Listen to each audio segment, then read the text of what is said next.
просто радуюсь, сколько з'явилось твору в Беларуси на эту тему.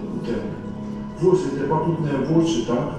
Это вот всю Беларуси, они глядят с надеей и верой. И это и есть вот такие вочи героя. Это вочи Троекуровского, вочи Романа Бондаренки. Согласитесь, так? Вочи кожного из нас, кто идет, правда?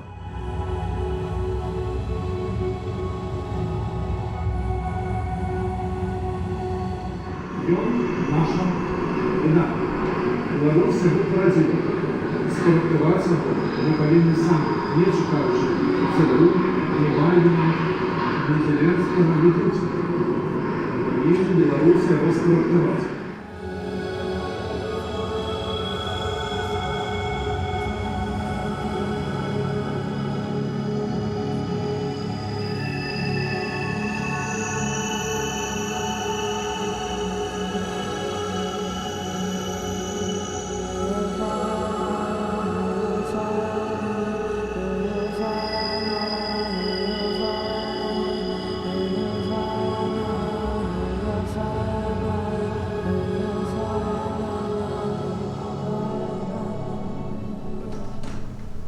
Кветкі гэта як новае жыццё, якое мы зараз можам пабудаваць.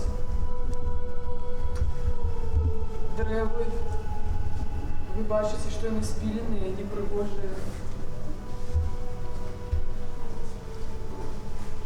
Гэта таксама мы. Людзі, якія вельмі шмат гадоў будуць жыць з гэтай праблемай.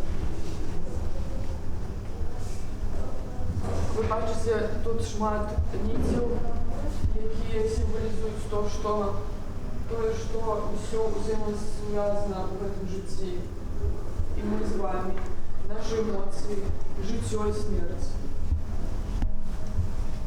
Ну і, канечне, крыж, які мы нясем, кожны з нас. Несе свой крыж.